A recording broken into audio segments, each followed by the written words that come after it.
All right, welcome back, everybody, to episode 9 of Rooted, the Art Arbor podcast. I'm your host and moderator, Jake Vanderhayden. I'm joined by my co-host, Andrew, and he's going to introduce our guest today.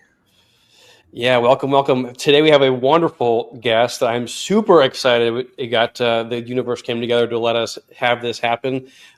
Super admired for a very long time here locally by a lot of people. He's just a wonderful creative, and he told me earlier on this pod, he's the medium in which he best expresses or most enjoys his expression is through graphic design and photography. And if you look at his work, it's really let me pull it up here. I have his website. It's really cool to see his just the way he expresses these ideas through surrealism and bringing everything from fun artistry to albums to logos and sports attire. So pretty incredible stuff, and we're super excited to have him on today. Hello. I appreciate you guys having me. Surrealism is shown throughout most of my work. It's a huge theme within how I like to portray my visuals. And I think my website, I try to showcase that as best as I can. It's really nice to be able to be here and talk to you guys about all of the different art themes. Heck yeah. So tell us a little bit about how you got started and what led you to where you are today. Where did I get started? So growing up, I did not think that I would be into art in the slightest, which is, it's weird to look back and think about your environment that you were raised in and how that deeply affects whether or not art was even in the question. Only until I was 18 did I take one class in high school that was for Photoshop. And that one teacher during that class was like, "Hey, have you ever heard about graphic design?" I had never heard about graphic design. That is what sparked me to pursue and think about that as a potential career. And it's been a really tough process figuring out and navigating where I really fit in all of the different areas you can be a graphic designer in this world, especially how technology has progressed so crazily. That has deeply impacted graphic design, art, creativity, all of it. So I would say I got started when I was 18, just messing around on Photoshop. I just really fell in love with thinking up a visual in my head and trying to learn the program the best that I could to be able to bring that to life. That was the theme of all of it, was just for fun for most of it. And then when I went to college, I started seeing how I could utilize more of a structure and foundation and also keep that fun artistic nature and bring all of that together into a potential career. The starting point was just trial and error, though, just kind of messing around with what I see all over the world, movie posters, advertisements. It's inspiration is all around us. We just putting that into practice was the thing that I liked the most. Was like, hey, I could do that. Like, why couldn't I be the one making those posters, making that cover art, making websites, making any of it? So the start was just kind of all over the place, but yeah. I love that. And when for you did that shift happen when you kind of things became more significant? Does that make sense? Where you went down the path and then it became like this, you felt some momentum and then to keep pursuing it. It's not like the fire, died out at some point. Obviously you kept feeling this draw. And like, when did that shift for you? I would say it was during college when I got my first internship. Just going and doing that internship opened me up to a whole new world of I'm doing this and getting paid for it. That's really cool. That it's like a passion thing that I've been building and working towards. And then now people are like, hey, we see that you're good at that thing. We want you to, like, we'll pay you to do it for, like, and you're surrounded by art. The first internship was at an art gallery in East Town. I don't know what you'd call that area specifically. Which one was it? LaFonsi Galleries. Is that Midtown Heritage Hill? I forget. Yeah. Yeah, Like, Town Grand Rapids. Yeah, Yeah. something like that. yeah. So that has always been like working there as your first internship and being surrounded by all these different styles of art, whether it be 3D, 3D, 2D, digital. I don't know if they have much digital, that is something I'm trying to like put that energy out into the world and see if I can't start getting my work in some of these styles of galleries that used to be more traditional mediums. So just being able to do what you love and come home at the end of the day and just be proud of the fact that you got to be a designer and look at art most of the day is like, you can't really beat that. So I try to remind myself that all the time. I want to dial in a little bit to what you'd mentioned about the mediums of art that are in the traditional sense. So if you saw digital art coming into a physical gallery space like that, how would you present that? I have a few different ways that I've tried to go about presenting my digital pieces. One of them, like either getting it printed on an actual canvas and having it just displayed where it is technically flat canvas, not moving. Oh, I love that. There are also digital art frames that I have that are just running on a consistent loop where I have all of these different animations I've come up with that can be looped infinitely and displayed in somebody's home, in an art gallery. I just don't have enough. I don't have enough frames yet to actually come to a place and be like, hey, here's the amount of work that I have to actually offer. Well, I guess, who knows? Maybe I only need one frame because I have all the extra artwork that comes along behind it that could be displayed. I'm still working through some of those ways to actually navigate. Yeah, there's a lot of possibilities there because with one screen you could have a loop of all of your art theoretically. Could be like a whole exhibit of you. So that's very interesting. Or having different frames, different screens, like presenting things. I've seen that a little bit, but I feel like for a lot of people, there's always like this tie down to where art was, and people feel that they need to stick to that. But there's so many new things happening. Like at any point in time, like those things were innovative and challenged the mediums and the presentations of how things were done before. So it'd be really cool to see more of that. I mean, I think like one example is like having a photo framed or having a digital photograph frame. A lot of people started to get into that, but then I feel like that went away, like maybe 10, 15 years ago, that was the trend and then it went away. But if you think about it, there's so much more possibility there. It's interesting how we just like get comfortable. Like here's how it's supposed to be. So here's what we're going to do, so.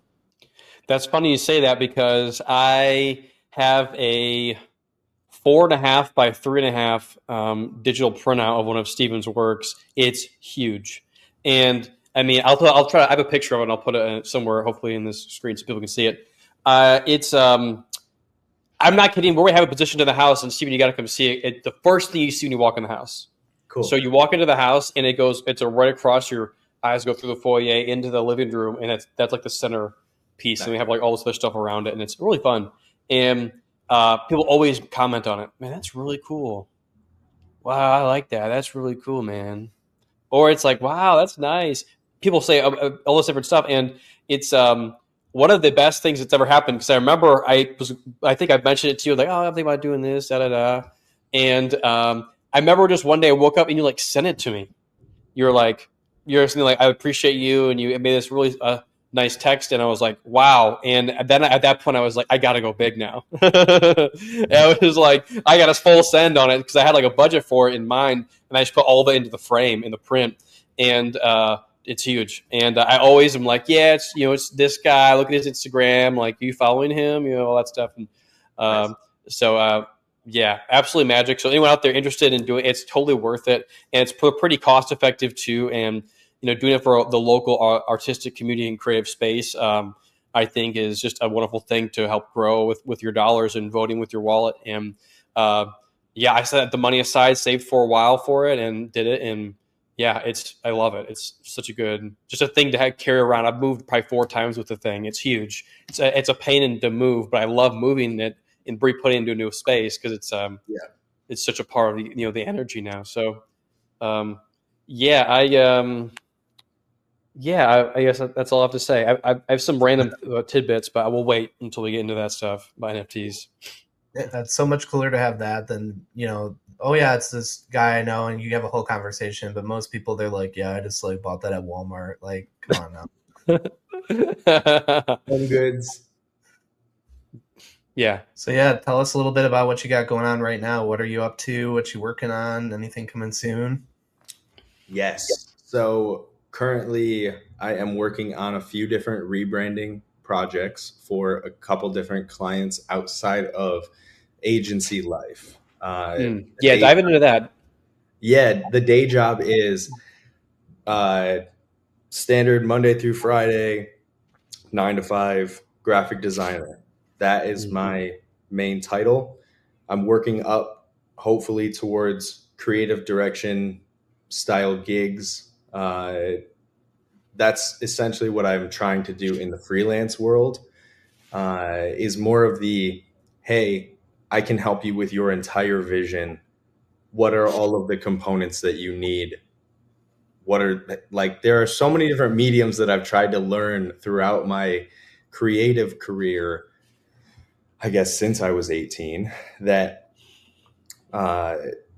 they all just compound one on top of the other, where photography helps as a main base for, I have this banner, here's how I want to design this on the website, here's how I want to make a poster, but you're thinking through all of the things that you want to do graphic design wise or on the website or animation wise way before you even take those first photos. And that level of creative direction and thoughtfulness, like way before you start any of it, is what I really enjoy, because it helps way in the long term. So at the company that I'm at, that's what we do. We're an ad and PR agency called Lambert. LLYC is an agency. We were just acquired by LLYC. LLYC is also marketing, ad PR, graphic design.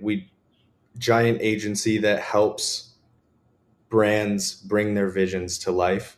And I've really loved finding a team of humans who's extremely talented in all of their own areas so that we can bring that vision to life. We have so many really good, I guess, trying not to say talented again, but like, say it. I'm not going to say talented over and over again. Talented. No. Talented. People who know what they are doing. They've put the time in. They've spent the hours because they deeply love it.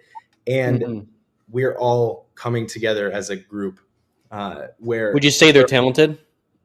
I would say they're extremely talented. So that has been one of the biggest switch ups recently for me, where jumping into an agency life from trying to do all of this stuff as a freelancer for, I don't know how many years, 3-4 years, it is a completely different mindset shift where I don't have to sell myself anymore. I don't have to sell I I know that I'm good at what I do. I know that I can help people with that. But when I have to do all of those extra accounting and financial aspects that I am just, that's not how my brain works. It's been a really nice shift to jump to an agency where it's just cohesive. I don't have to do that. I just have to do what I'm really good at. And I've been able to freelance on the side and not have to rely on that freelance money to pay my bills. Like, Mm-hmm. I think that was the hardest part about freelance is I'm trying to pay my bills the entire time when I have people coming to me with different budgets left and right. So you never know who you're going to find, when you're going to find them, who's going to actually pay you on time. Yeah, we could get into all of it. Like, I'm still chasing money from people right now. Dang.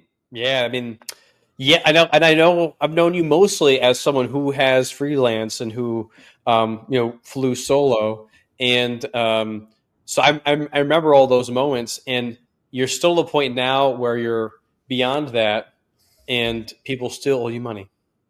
Yes, Yeah. all the time, dude. All the time. People will Hmm. say, it's just like no matter what, I try to be as patient as possible. I understand we're all in different spots financially. We all plan differently. But when you work on a project with somebody and they have delivered you the final result and you've already used it and you still haven't paid that person months Hmm. down the road, that's when it just gets a little weird to me. It's like, how does that not hit you as a person? It's never made sense to me. Like, you wouldn't do this in any other industry. You wouldn't go to Hmm. your mechanic and not pay them until months later. You wouldn't go to, you literally can't. You can't. I guess there are more things nowadays where you can pay monthly, which is also what I'm trying. I've always tried to offer that as Hmm. an option too. But it is a reoccurring theme that people want the work now and they want the delivered result, but then the payment, when you finally start talking to them, they themselves start to just distance themselves and get like more and more wishy-washy. I know where it's coming from on their end. Like, it's not an easy thing to own up to at all. Like, especially, there are so many different emotions that they're probably feeling. So I'm going to leave it at that. I digress. It's funny you say that. I literally rescued a dog yesterday from this random park. It was trapped in like a kitten cage. It was probably like a 35-pound dog in like this small cage, and it was howling. I heard it. I went and approached it. There's this dog in this little cage, it's like stuffed in there, abandoned. It's been there for at least a few hours, from what I could tell. And so I called the sheriff's department, and they came over, rescue, and they took the dog and whatnot. And but I just thought, I was like, man, it's so easy to get on the side of like, not understanding the position and what someone took that action.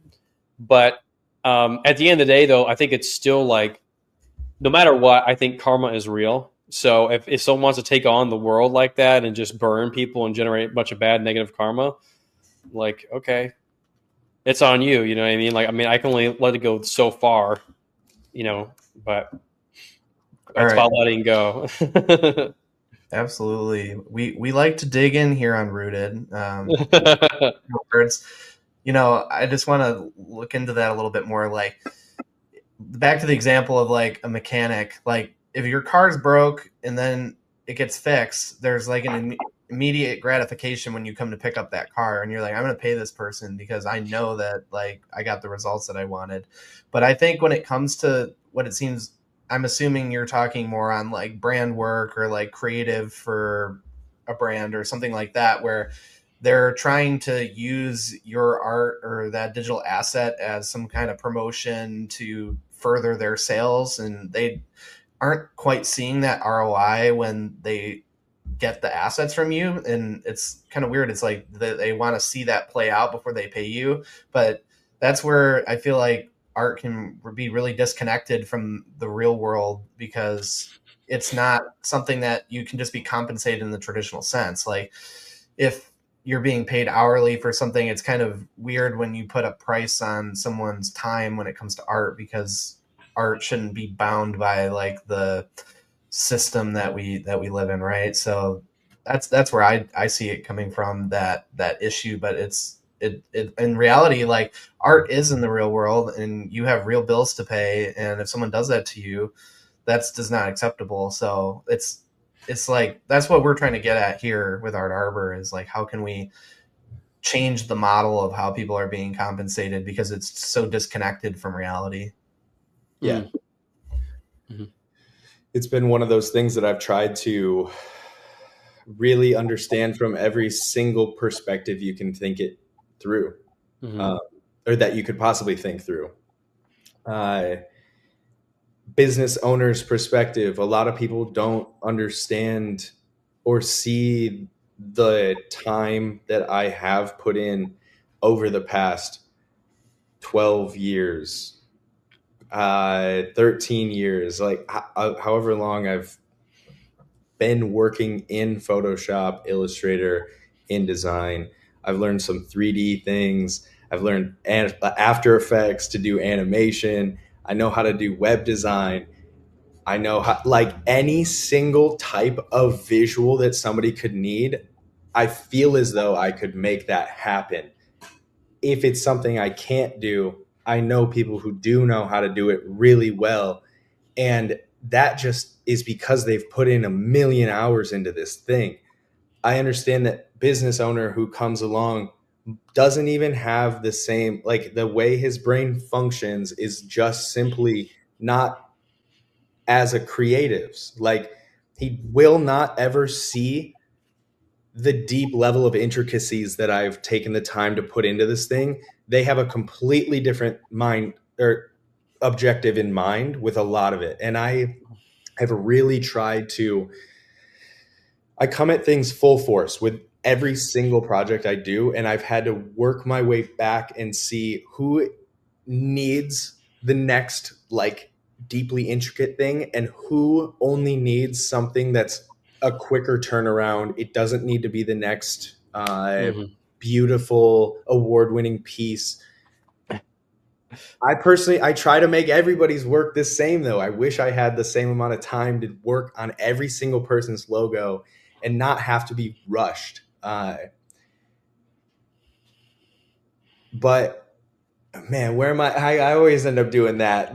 Where I'm trying to like circle it back to where I started with that. I think it's just, yeah, you're saying like people just don't, and it's common with art, like people don't understand the value of what you're bringing. Like I think a lot of times with what you tend to do with this branding and logos and things like that, is it's like, okay, well, let's see you do that yourself. Like the people are paying for speed. Like you are spending the time that you're going to put into it literally right now, but on top of all of those hours that you've already spent doing that, that you're so far ahead of them. That's why this is your craft and your business. And that's why they're coming to you in the first place. And there's just so much of a disconnect there. Yeah. Yeah. Oftentimes I end up feeling as though I'm a puppet to a lot of people, to a lot of marketing. A lot of my clients in them they have been marketing high up in the marketing areas of whatever. They're either freelance, they own their own company, and they are in charge of marketing for their freelance clients. The disconnect between their idea and what it takes to actually get it done, it's just drastic. And until somebody puts themselves in our shoes as creatives who are actually making the work, sitting behind the computer doing it, they will never understand. And that's where I need to be like, they have experience in other areas that I will probably never understand as well. But we all have really cool ideas. We all have really cool ideas. And I don't just randomly toss them to a bunch of other people and say, hey, do this without knowing how to do it first. It's just, we could get into that. We could Get into it. Yeah. Stir the pot, bro. Let's go. It's like, it goes into the levels of how much work have those people done on themselves in therapy to even have the capacity to see from another person's perspective enough to put themselves in my shoes. It needs to be both ways. But I don't think that there are a lot of people who have taken the time to look inward and be like, oh, hey, maybe I should look at myself a little bit and learn about how we can all navigate this world together with our insanely different intricacies as humans. We all just work slightly differently. And man, until people take that time, I see it affecting business all of the time. Just the differences in communication styles, the differences in generational, what people see from the like 50s and 60-year-olds in the corporate world versus how people are approaching it from the 20s and 30s.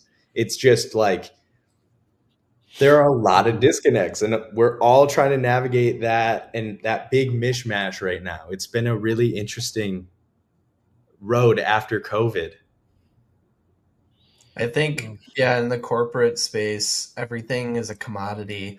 And it's just, let's say it's a clothing brand or something. I mean, everything going into their business is art, but ultimately they view like the advertising and the materials and the operations and all these things as just like commodities to making money. And, ultimately that's how our society functions. And we don't have the capacity to value the art the way that it is. But I think some of the brands that really have set themselves apart, like put art first and value those things. And that's what really resonates to people is like authenticity and actual value from what they're receiving. I think some brands take big risks and they put out creative that is not just an ad to be an ad. Like I think back to like some of the campaigns that like Nike did, before I was even alive, just like the original Just Do It ad campaign. Like those commercials were just like people running. Like there was nothing like they weren't like buy the shoe, it was just there to be there. Or like the like really famous Apple commercial where it was like 1984 and like everybody was looking at the screen. Like that, yeah, like that had nothing to do with a computer. Like it was just about this whole like artistic vision that they had, and that resonates with you. And like the fact that I'm even talking about it right now shows that it meant something. Like nobody remembers the commercial where it's like buy now, on sale, Black Friday. Like that's not what actually sits with people. Yeah, zero impact. Like you said, I think that's like it's super important. I believe this that like the really successful artists or brands, like they make a bold statement to some degree. There has to be something said about it to stand for something. And that's one thing about an artist that makes an artist from someone who likes creating. There's a difference. There's a difference between someone who likes to create things, and someone who's an artist. There's a level of boldness taken by artists that is not seen. People just think, oh, we'll just say it's a logo. Oh, cool, it's a logo. They see that bucket. There's two separate things here. They see that as like all one, and they're like, well, why would I pay you for this when all it is a logo or something like that? Or same thing even with music. It's like, oh, it's whatever, just they're like, it's either that or Spotify, you know what I mean? And they're like always kind of on the edge of just turning Spotify on because, oh, it's not Taylor Swift or something, or it's not like a little light jazz, or it's not the right mix, or oh, the drums are loud, or I get all the time as a drummer, oh, the drums are loud. I'm like, if I can barely hear myself. Okay, I'm here, I'm like, I get it, it's loud, we get into it, but it's like, or yeah, you do your best. And it's like, then why are you even here if you're not even willing to appreciate it? It's like, get the fuck out. You know what I mean? So AI is a thing like for artists, right? Like especially I think graphic design, it really changes how the whole market itself is presented and options for buyers, basically, or people who are buying art or exchange and having some sort of monetary, whether even that includes a museum to some degree. I think there's a level of like it actually being good because those who create true things, which we talked about in earlier podcasts about how AI is actually just a regurgitation model, it doesn't make anything new. There's this level of like artistry that will always create something new, and it will always be in demand as long as humans have the buying power, I guess, until the robots take over. We will always have demand for that. If the robots are smart enough, they'll see that they should also always have demand for that, because I think it's this level of kind of energy that flows through us that's just so simply different. And I think part of it for us in our arbor is just educating people on some of these distinctions, because it's not widely adopted, sadly, that there's this level between artists and what will be AI, basically, the thing that gets the job done good enough. But all real brands have true artistry, I think, at all capacity. Apple understood that, and that was the whole mission, right? Like we were talking about that commercial. Apple doubled down on that, and that paid. Now, I mean, they're the largest. How long have they been the biggest brand in the company in the world? I don't even. At this point, I have no idea. It's been at least 10 years since the iPhone dropped, I think. That'd be like 15 years, but No, I mean, we're pushing 20 now. Can you 20. believe that? We're getting old. Yeah, it's like incredible. So, yeah, I'm glad we're having these conversations, because I feel like it's not always just talked about enough, and that's part of, like I said, the thing with our arbor is bringing that commoditization out of artistry and putting it back on just a new physical digital landscape combo of being able to see, like, having real appreciation and receiving this kind of expansive amount of value that is really approachable from a fulfillment perspective. That's just basically creating this community, right, digitally, and from there it becomes this like really immersive experience that we used to have. We used to have that way much before the digital landscape took over, right? But now things have changed, so we're hoping that bringing some of these technologies in can help bridge that gap and bring us back to real true experiences versus just like things that aren't passing, like Spotify or streaming platforms or whatever. Yeah. I think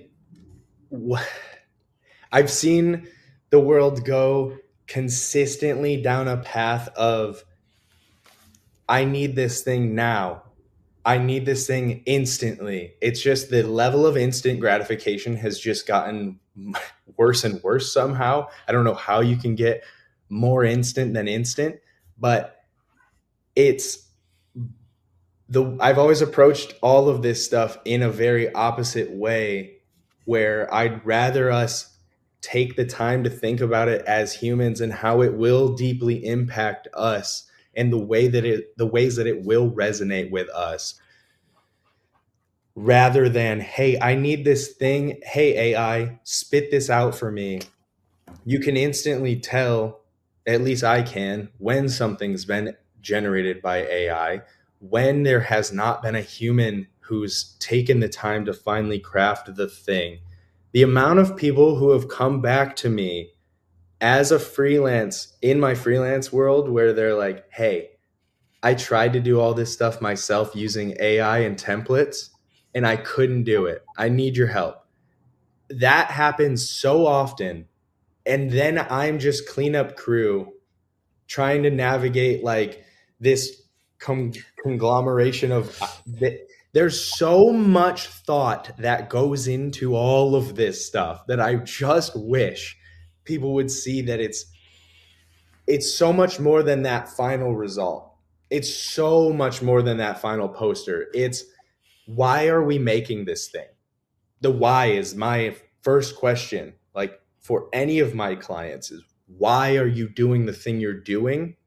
And how is it impacting people? And how do you want it to impact people? That determines the fonts we use, the colors we use, how I shoot the photos, where the photos are taken,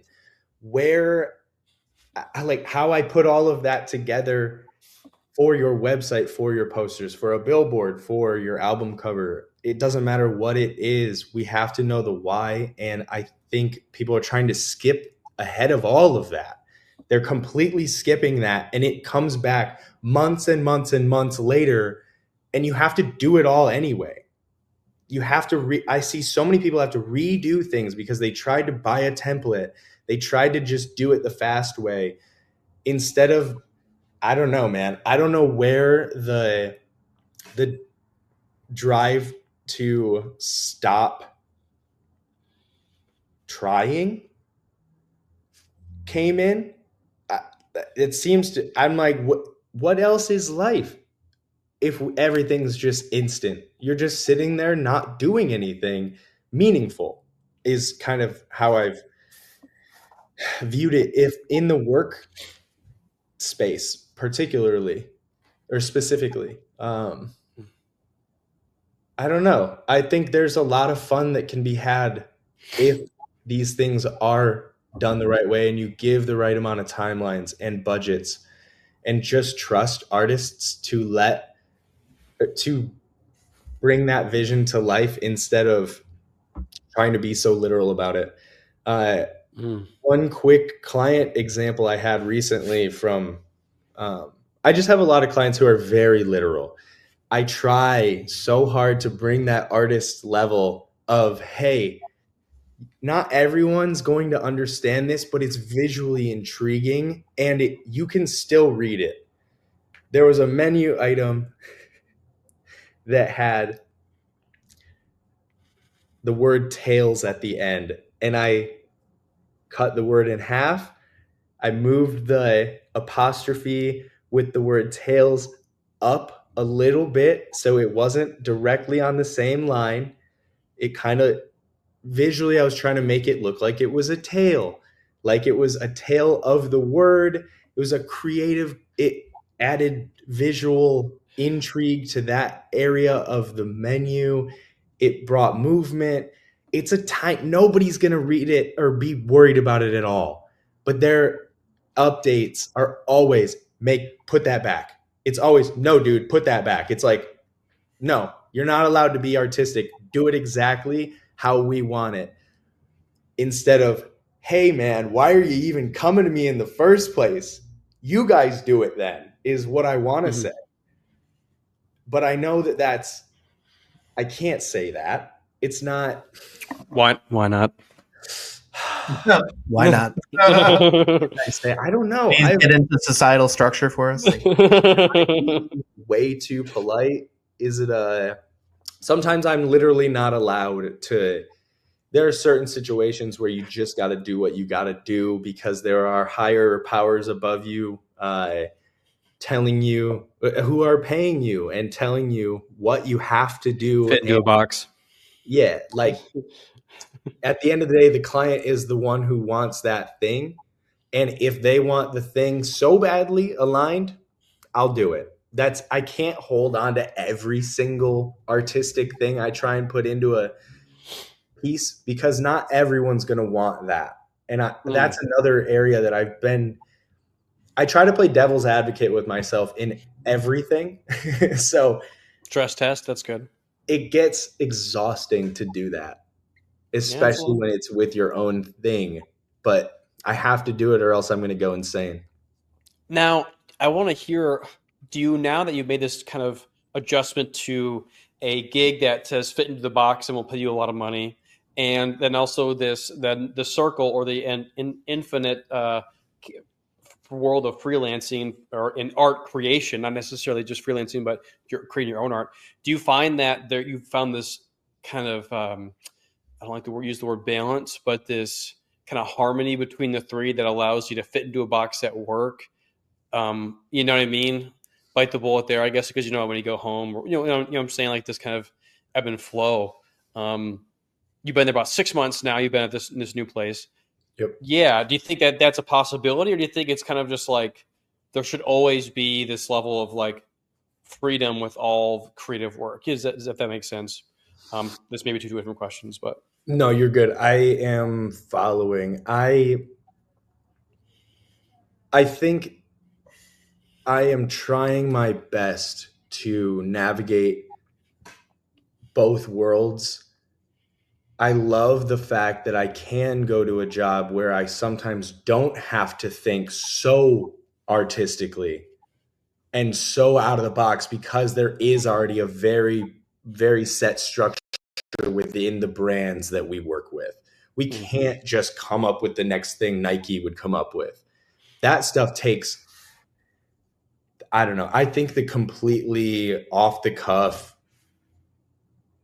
unique creative direction style work is mentally exhausting. When you're coming up with a brand itself, mentally exhausting. You're having to think through a million things way before anything's even put out into the world. A brand that already exists, it's really nice to be able to show up, be really good, and make that company look really good, no matter what their brand already happens to be. I'm going to help them put their best foot forward.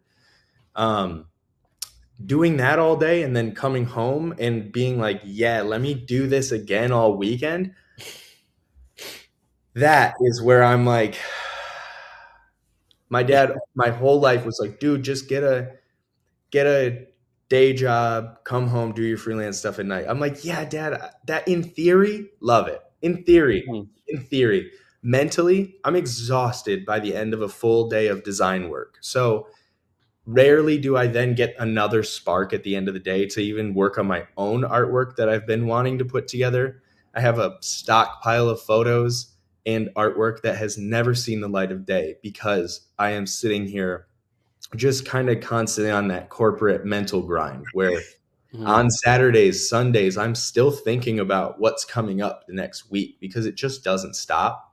And they will always throw something at you last second that throws a huge wrench in your mental capacity that you thought you were going to have. So I'm trying to find a way to navigate that whole, where do I find that balance? I'm trying to learn to actually give myself more boundaries at work, in my own home life and my own freelance stuff too. I'm trying to find that, like, you are allowed to cut yourself off at a certain point during the day. Mm-hmm. You do not need to overdo yourself every single day. It's just not healthy for anybody. I hear way too many people deeply overworking themselves these days, and just the concept of rest doesn't seem to be at the forefront of a lot of people's brains. And I think it's starting to. I'm trying to take my health and my rest more seriously. And that is a personal thing that sometimes it's like, how did you grow up? I'm constantly trying to succeed and be successful and prove that I'm successful, and all of the things and pressures that are put on us as children. And I don't know, we could get real deep into that, but that is exhausting, and we don't need to keep up with that. We can live whatever lives we want to live and whatever makes us happy at the end of the day. If I want to come home and veg out on the couch and go for a little walk, play some video games, work on a little art at 1 a.m, sometimes I'm allowed to do any of those things. It's just, we've been taught that we only are allowed to do certain things, and it's a very hard thing to navigate. I don't know if that answers your question. Oh, I nice talking. think it does. Yeah, I mean, you can't give if you aren't like the analogy is like the water in the well. Like if the well is not full, like you cannot draw water from it, right? So like you need to replenish, like you need to recharge, you need to rest. That there's no space for you to do what you want to do if you're not rested. So that is one thing I totally, feel the same way as you with a day job, is that takes all of your mental capacity for that day, really. I mean, we are not designed to this toxic thing going around of like you work your 9 to 5 and then you work your 5 to 9. Like, no, like we do not have time for that. Like you gotta like, yeah, you gotta go for your walk, you gotta cook dinner, you gotta do some errands, you gotta clean, and the night's over. Like you don't have there's nowhere to fit that in. And then, the weekend is supposed to be our time to relax. And then, even like I love this right now, but we are taking our free time right now to do this, which is great. Like we really appreciate you being here, and I would not rather be doing anything else right now. But it's like we have to fit all these things in to keep doing the thing, right? So Mm. it's just like how can we change that model to where like we have to go from chasing trading our time for money and chasing that thing to where we can have ownership over what we want to put out into the world and not have to be always on the hunt for it. Or like we talked earlier about the freelancing, like when you're freelancing, when's the next client going to come through? How am I going to put bread on the table when there's no security there? Or even if you do land that client, then they don't pay you. Like, come on, people. Like, it's just, I think it all comes together to this whole point of instant gratification because we have so many things going on that we don't want to put, or not that we don't want to, it's that we don't have the capacity to put effort into things anymore because of how drained we are, right? Like, I think even someone working at a company, like, they have to go back and forth with you about this little design change on their media, like what you had mentioned, and it'd be much easier for them to just type into AI and be like, "Hey, fix that," and then the AI doesn't, have a creative vision or argue with them like you would as a professional, and it's just easier for them. And then maybe with the way AI is right now, at least a lot of it's free, so they, as a business, are looking to cut costs, and they're like, "Well, this may or may not be good, but it's gonna get the job done enough for us, and this thing didn't fight with us, and it was a lot cheaper." So I guess with all that in mind, like, where do you see like artists going with that whole situation going on? Like, what do we do to defend ourselves against this force that's coming with AI and that instant gratification, that cost cutting?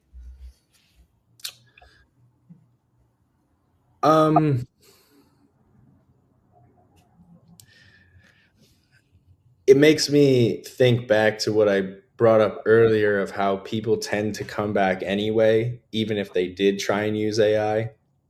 If somebody doesn't want to utilize my craft and they are fine just grabbing stuff in AI, blooping it out there, is that somebody that me personally I want to work with anyway? Is that somebody I want to pour my energy into? I'm starting to really learn who the right people to work with are because of the clients that I've had over the years. There are some people who come to me and when they instantly bring up that they're doing all of their things in chat gpt, all of their copywriting, all of that, their vision like building in chat gpt, I'm like, so are you actually doing it or are you just typing in a little bit of stuff and then getting a bunch spewed out to you because other people have really done the work? So you're already cutting corners. Are you somebody that I want to work with? I think it is just inevitably helping me see how it's helping me weed people out. I think there are strong use cases for AI. I'm really trying to actually tell myself that for the first time. I've been Good. a purist. One of my coworkers called me a purist when I told him that I didn't use AI for any of the design work and any of the Photoshop stuff that I do. He was like, yeah, people, it's just not as heard of. And I've just always tried to stick to that as a mindset. And I've been so stubborn with it because I'm now realizing, hey, man, you don't have to sit there and spend 3 extra hours photoshopping this yourself when you can just help help the tool do what you need to do in still your artistic way. I think that's been my biggest fight with it is anybody who just types something in and like that's what gets spewed out, but they don't know how to manipulate it or make it their own. That's when I have an issue with, is this actually a thing you can utilize as a commercial part of your business? Did you actually take the time? Did you? I think there are ways I can utilize it as an artist that are not breaking those boundaries where if I'm extending a background that I've already created, I don't think there's an issue with that. I'm at a point where right now with my art, I could circle around somebody's eye and type in generative fill in Photoshop. Hey, add a rose with soft shadows in this spot and see if it comes up with the result that I would do, hand cutting it out and adding my own shadows and stuff. Mm-hmm. That I still don't know how I feel about that one, because I'm not the one picking the rose. I'm not the one picking the actual thing that comes up. I didn't there's still a lot of me that struggles with that point of AI. So Mm. I'm still trying to figure out where it's going to lead. I oftentimes see that it just doesn't spit out what people expect.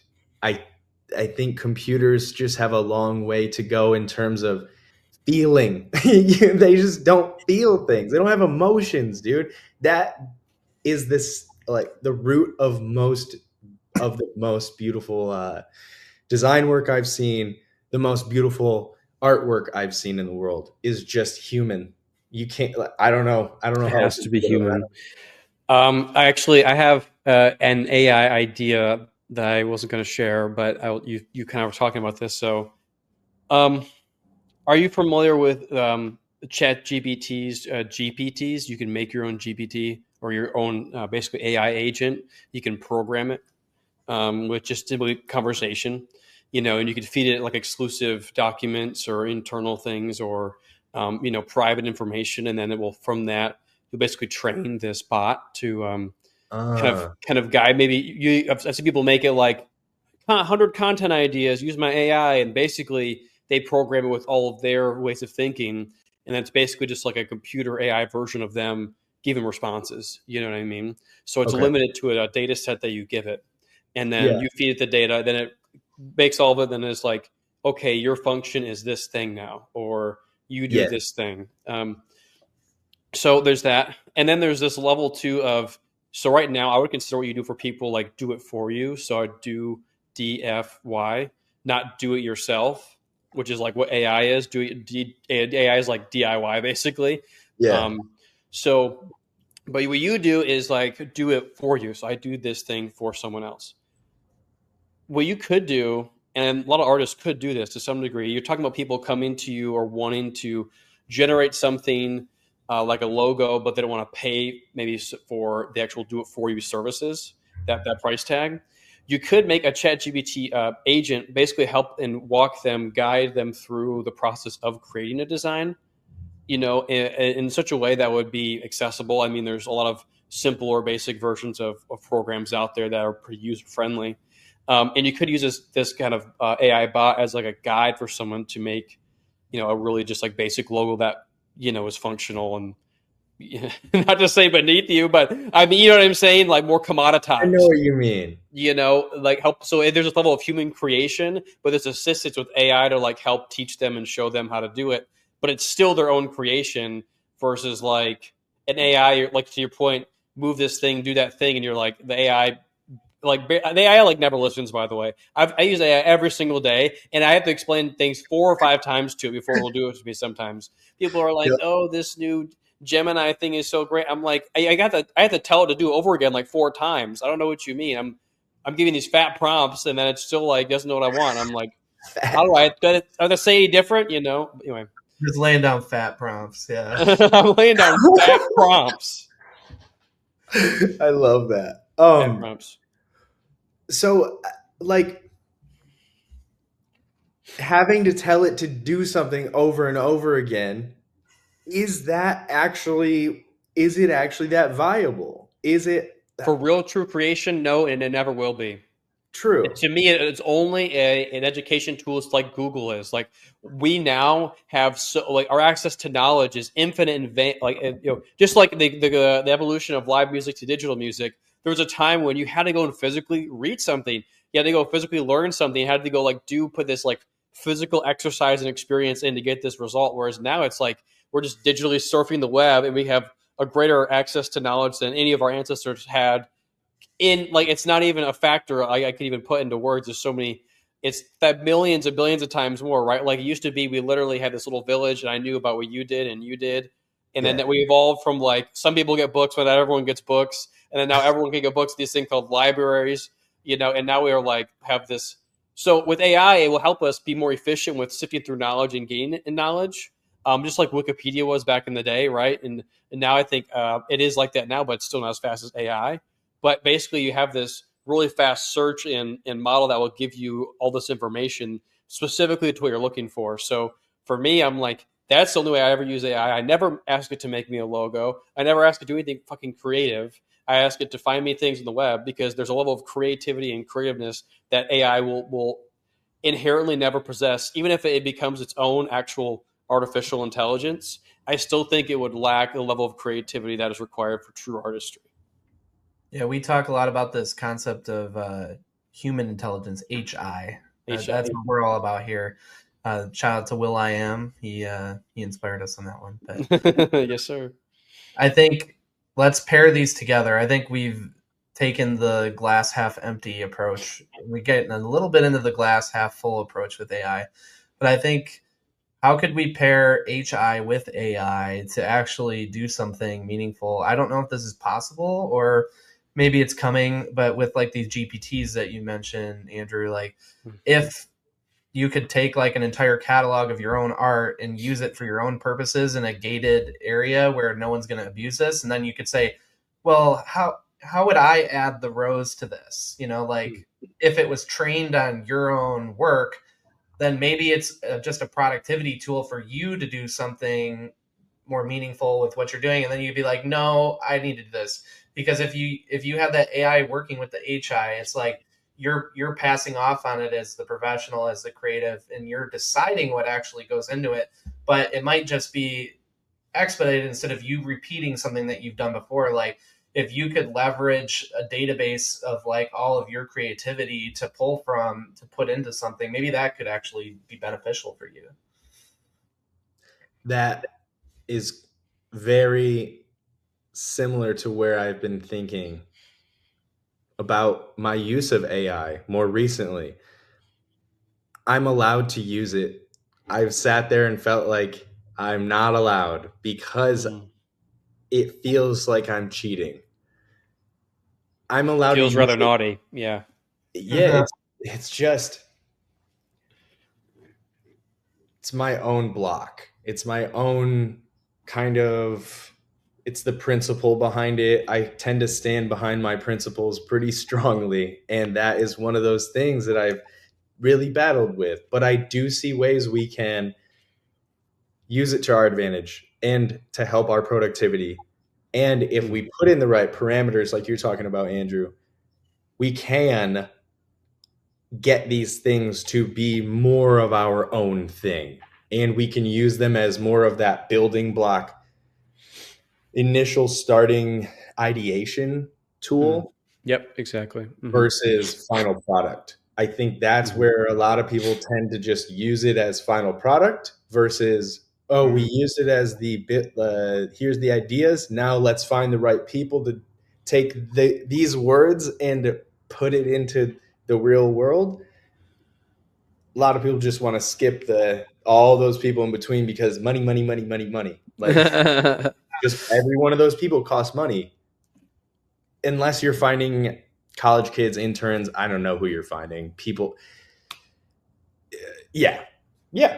I love the thought of utilizing it as a more productive thing to help myself save a little bit more brain power.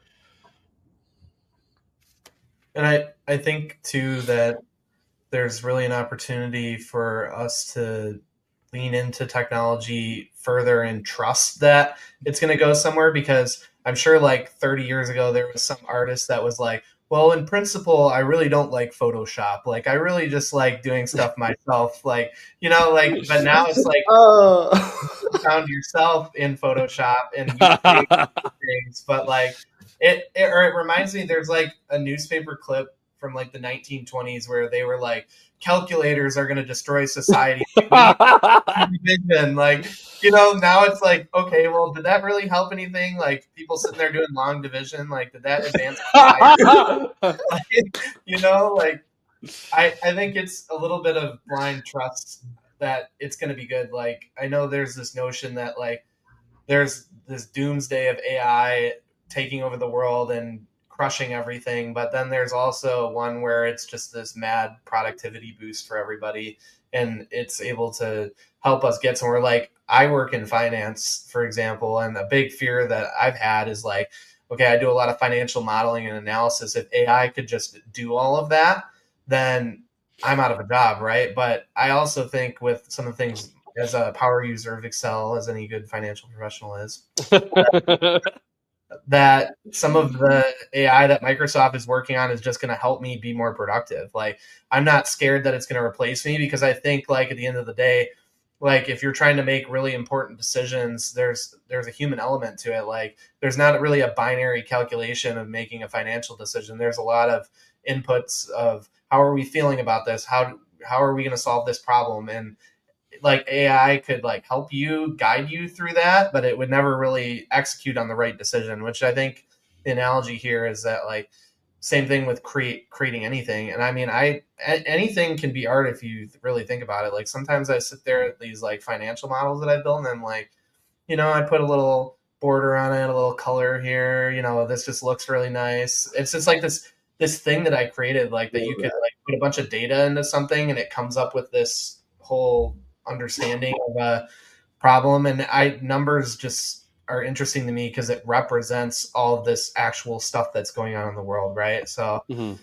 that data is like somebody's craft and their actual output and what they're doing. It represents it. But back to reel it in, it's like, okay, this thing is going to help me do more of what I'm doing instead of taking away from what I'm doing. And I think that's where we really can unlock the power of AI. I love what you said, productivity tool. I think there's going to be, and like a smart business is understanding that level of productivity that can go through the roof, but also a smart brand knows the level of artistry required to be successful. I really don't think there's any brand out there that has stood the test of time that doesn't understand this principle. Because even with something as basic like Patagonia as just outdoor rugged wear, there is a lot of intention put in every single one of those fabrics and designs, and there's a level of respect there too with the admiration for the piece that is what they created, because literally it's a whole entire used market, right, for Patagonia. You can go and there's like online websites that just resell Patagonia restored, refurbished, and so I think there's like you same with like any sort of like it's collectible to have vintage Apple products. Back to Apple again, right? Like that's like a literal. There's like probably a museum somewhere of like historical. Like someone's just a super fan because they just love it so much. I would say that successful brands understand this too, and they can go in between the two. And I think artists know that too, right? Like we're talking about it now. They're like AI. Literally, what we're talking about is AI. Actually, isn't AI. It's just a faster Google. Real, true artificial intelligence is something separate. Right now, this is entirely built, and I only see it as a productivity tool. The only possibility of a robot takeover is if it becomes truly artificial, it has its own actual self-generated intelligence, like an iRobot scenario, and then something like that. But I mean, I think even the people at the leading front of AI are like, oh yeah, we're still pretty far away from the second being the case. So it's I think people just have this misconception about it too sometimes. Like literally, when you're in ChatGPT, it's just a fast Google. That's it. That's all it is. You know what I mean? I think it's because even if it's sentient, it's aware. Like when it has this awareness that of what it is and what it's doing, it's never going to have that soul and that emotion and that feeling of what we do. And I think that even with what we do, sometimes things feel soul like without soul or soulless, right? Like one example or another example, I think going back to like where something really had value and it lost value was like in car design. Like if you think about like the 50s to the 70s, like the classic cars that people collect because a lot of effort and time and artistry was put into that. And then if you go anywhere past that, at 80s to present, it's like nobody's really collecting it. There are some, like maybe people are collecting Ferraris, Corvettes. I mean, Lamborghinis, obviously the luxury brands, oh, for sure. But but like, like yeah. a common everyday, like people were just driving like Thunderbirds in the 50s, and that thing was just like all the chrome and the color palettes that they used, and the curves and the edges, and like just all of that was lost. And I think, like, especially if you look at cars in the 80s, like they're just so soulless. Like it was just like all efficiency, all cost cutting. And I think like the market really does decide. Even that was not an AI issue, but that was just like, does this thing have soul? Does this have direction and creativity? And I think we feel that enough to where I am hoping that the market will continue to regulate that, right? Like we will not want to deal with brands that, I think like they said, like some of the Super Bowl commercials this year were AI generated, and I could feel that. Like they just didn't have anything to them. Like they were just like lifeless. And I think that that's what we really value, and we need to continue to put a price on that. But I think, as we look at, the divergence of this extreme cost cutting initiative of using these technologies or relying on someone to do it, that uh, it's going to be really challenging. I mean, that's what we're trying to do here, is to have creators have more direct ownership and flip the model where, using like Web3 technology, that you can verify that you actually did create something, that it wasn't created by AI, that, you, and not just that you have ownership, but the consumer of the art has ownership over what they have too, because everything is so transactional.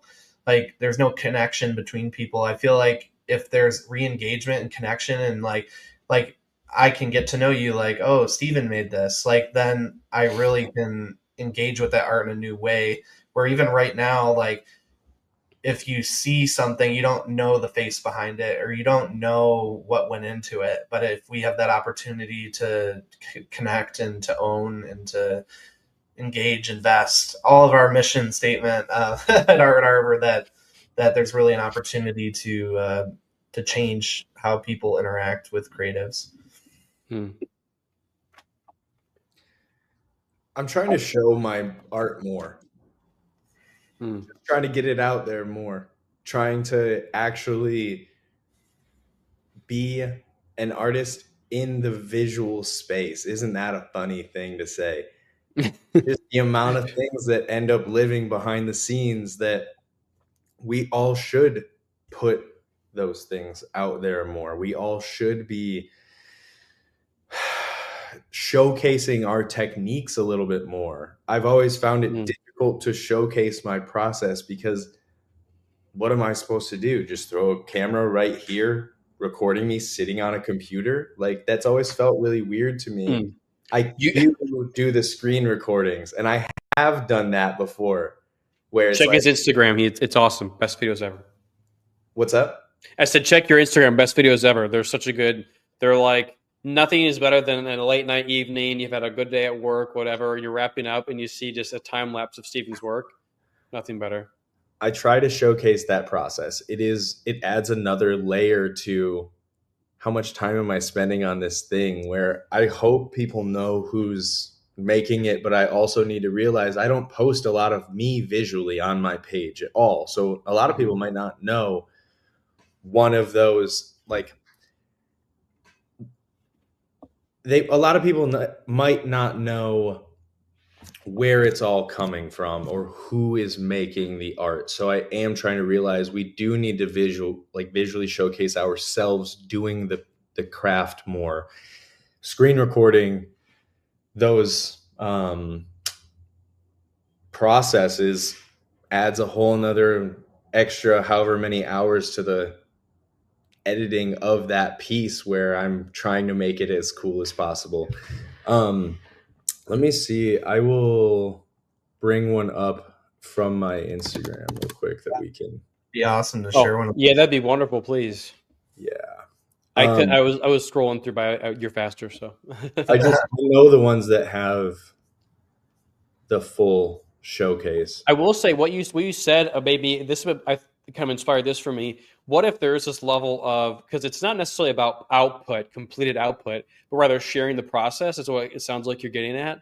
And Yeah. it's like, what if to hit two birds with one stone, putting more out, being more vulnerable, you almost at times would just publish something like half done, Not a bad like idea. something incomplete. Does that make sense? Like you're Yeah. just like, this is how far I am. And then people are like, "Ooh, what is it going to be?" I don't know. And you're like, Yeah. maybe I won't finish it. I don't I think that know. that really goes back to like people not knowing how much goes into it. Like you putting out more vulnerable and raw material could really show people like here's what it takes to get this done. Like and Absolutely. getting to know you a little bit because I feel like back to that transactional thing, like if it's a finished product, people don't like see everything that went into it or what you did or know your personality aside from the finished product. And if Mhm. they really like saw that whole process and they knew you more, that could be a way to resonate with people. So getting into the behind the scenes process and how we showcase more of the time and attention that goes into it. I've taken a lot of screen recordings of the process. I've put those together into videos that showcase, hey, here's my screen on top of the final piece of art that has been created. This is the final piece, and then it loops back to the start and it zooms in, it showcases these are the elements that really go into every single detail of these pieces. Mhm. I have some that show every single layer that is being added from one flower at a time to then the shadow that pops up behind that. If you go to the other Instagram one, uh, this is the final showcase. And then when it zooms back to the start here, it starts out cabin in the woods. I like to just showcase every little pen tool cutout, every little nook and cranny that I'm deleting so that this final piece feels as realistic as possible, even though it's clearly not possible. Surrealism is just that eye catching, making somebody stop for a second that I want to create. Mhm. If you go to my website, Okay. um, Cool. I stop sharing. Let me change over.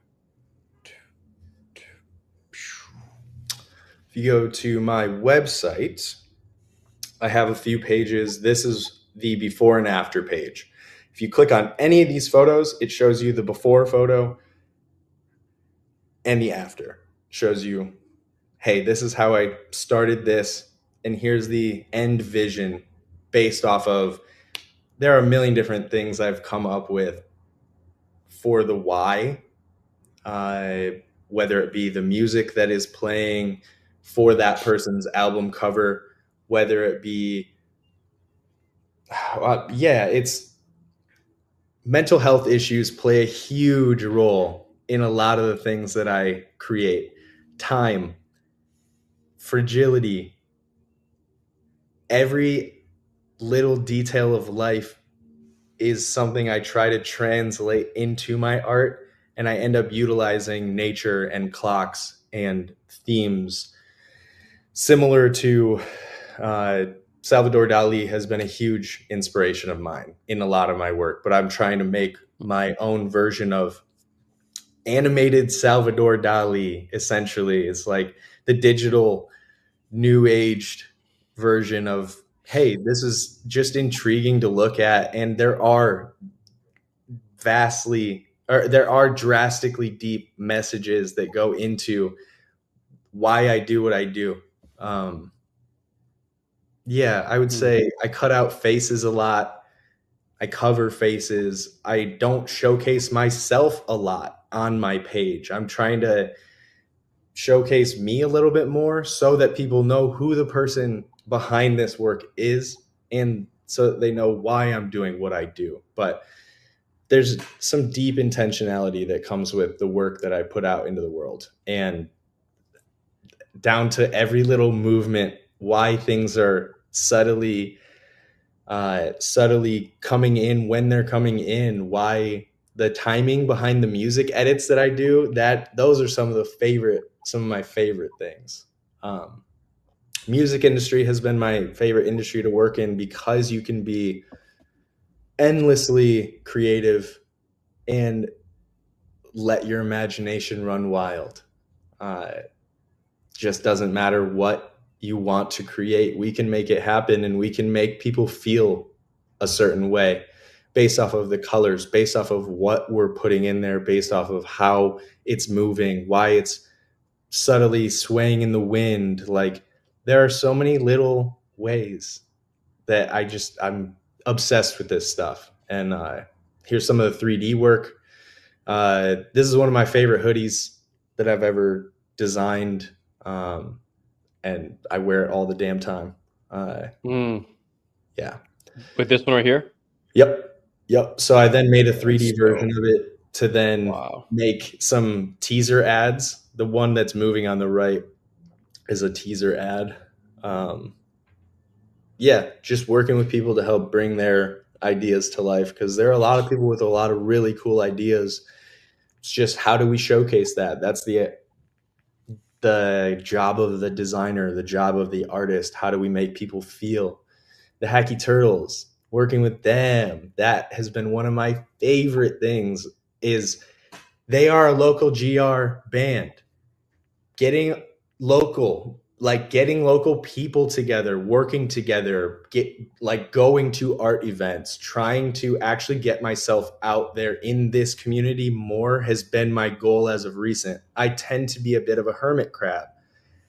I hide away and I post and I do this stuff, but I don't go and put myself in the community. I've tried to do Art Prize the past couple years because there are ways that we can build more of that community, and there is a lot of artistic community in the Grand Rapids space. I think I've kind of written it off for a long time because I myself wasn't willing to put things out into the world. Go put myself out into the world. Jake, I know that's something that we all wanted to talk about a little bit more, is how do we build a better art community in the Grand Rapids area, in the areas that we live in, no matter where we live. It's simply forcing yourself to be in a situation that you might not be very comfy in. I tend to be very introverted, and extroverted introvert. I can do it, but it drains me.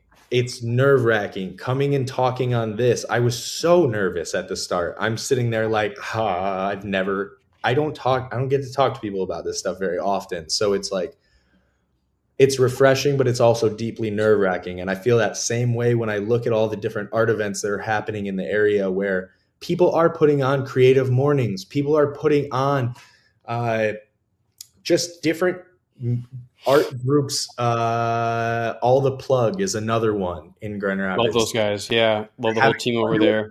They do studio meetups on Thursdays. Like, why haven't I gone? I just haven't put myself there. I can't blame anybody else but me. People are putting things on, but there is the part of me that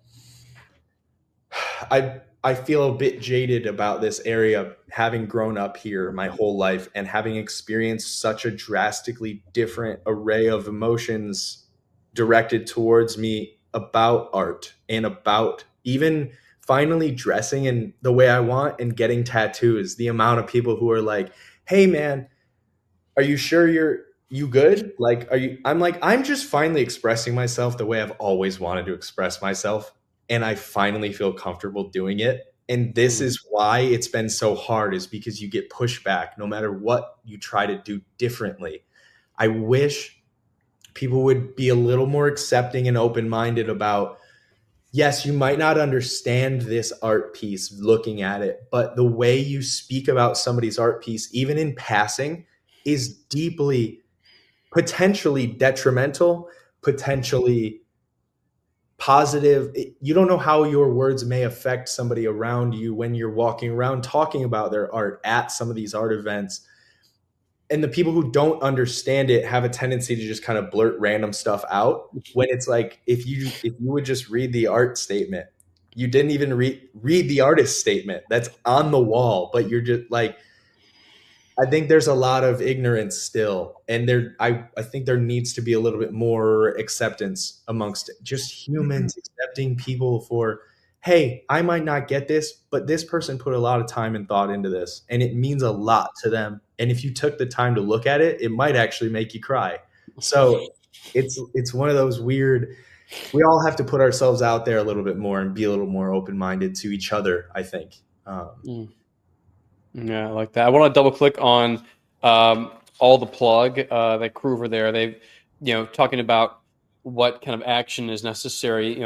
Physically being here in Grand Rapids, and while we're on the topic, it's like fighting these pockets of what I see as being like just a better, brighter future, which is to me is a more creative place and community. So I want to support that with not only my dollars, but also with my time and actual time and energy and focus and attention, and being there and showing up to the events and doing it because it's about supporting that community. And I'm definitely, there's a lot of other ways too. There's like open jams, and you can go see music at places, and being there and supporting that. To your point, maybe it's not necessarily even about whether you think it's good or bad, or you're a critic on whether it's enjoyable or unenjoyable. It's more about just being there and being in the space and sharing that space is like what I think is what's more about getting out of it, rather than like, oh, this person sucks or this person's great or I like that. That makes you feel good. It's more about being a part of, the creative and artistic expression. And that's the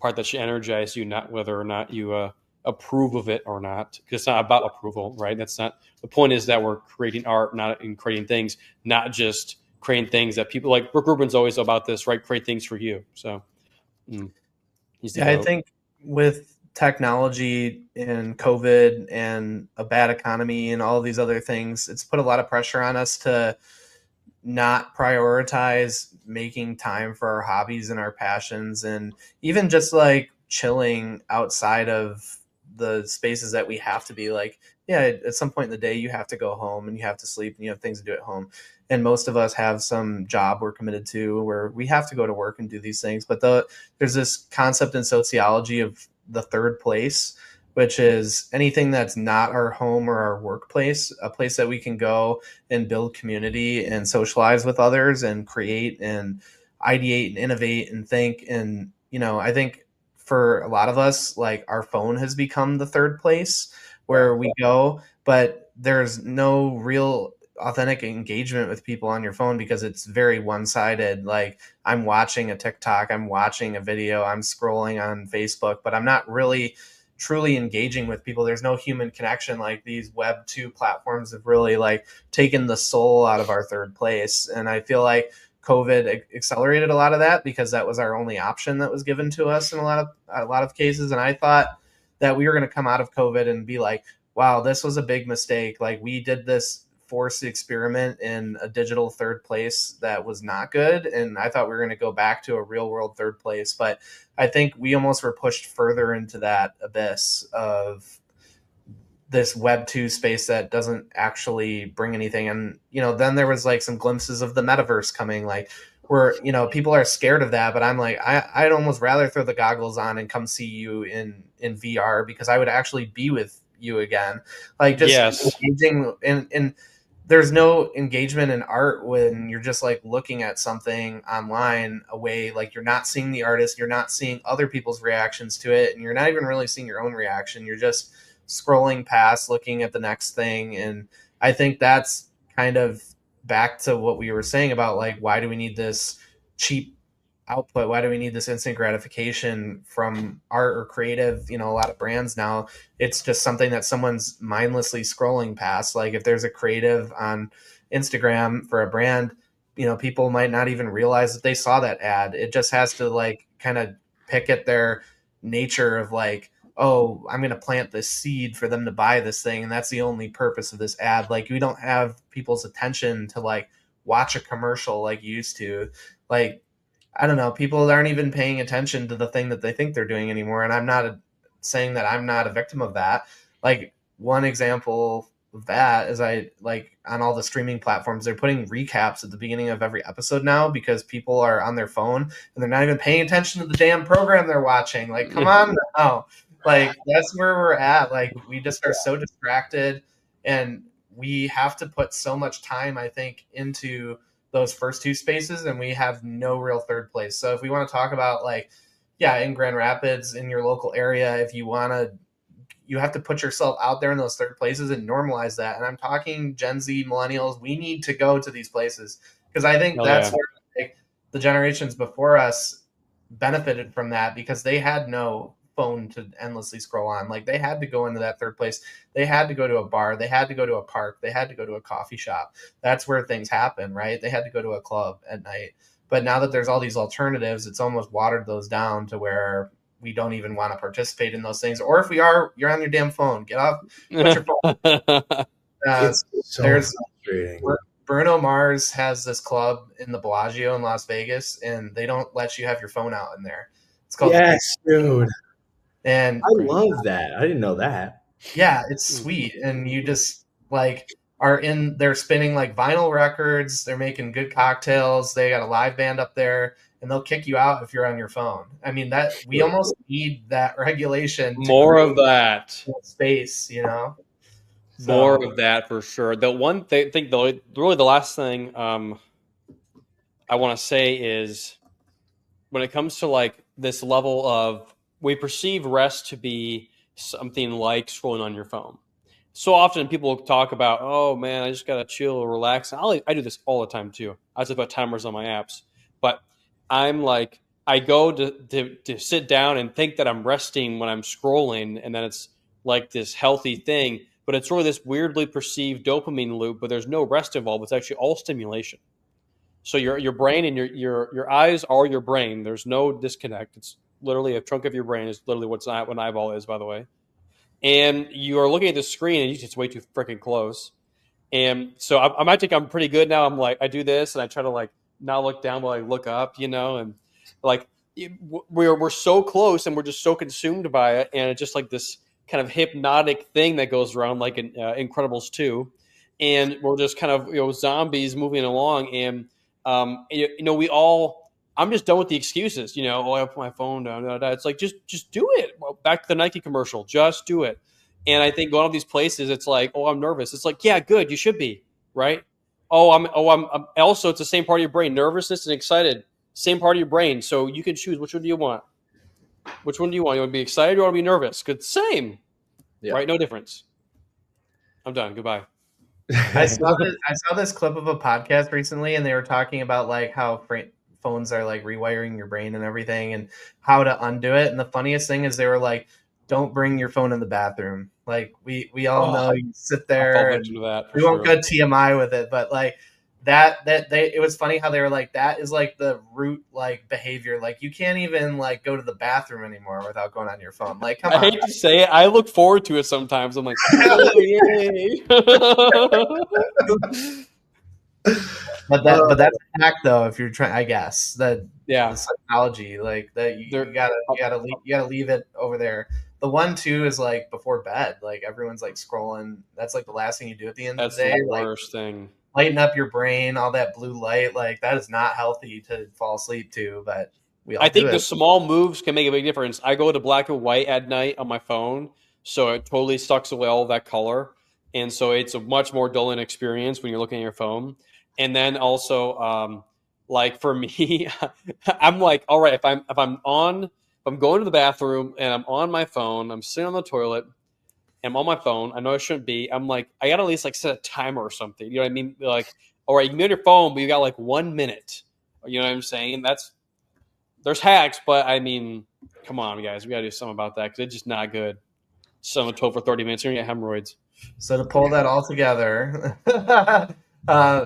put your phone down, go into third place, talk about art, get creative, take some risks, talk to some new people, do the thing, and I think we really can go somewhere. But we're not going to leave the technology on the sideline either. But we need to go back into the world and be people for art and creativity to flourish. We do need the humans. We need the humans. I've avoided humans a lot of my life because I don't know.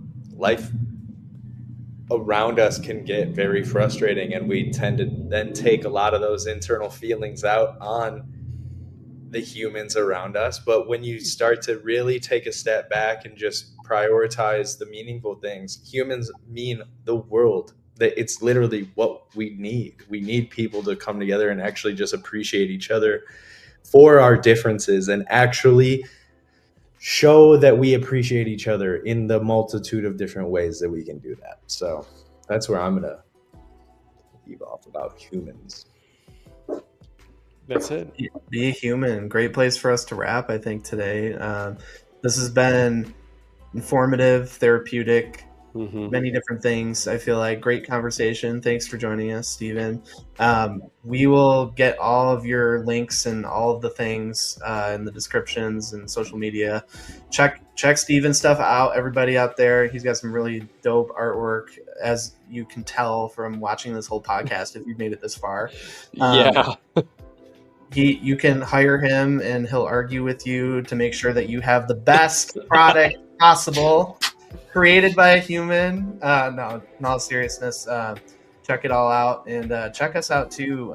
We are going to have our NFT release soon. If you listen to our last pod episode, we got some cool stuff coming down the pike there, and subscribe to us on Substack. That's going to be our hub now.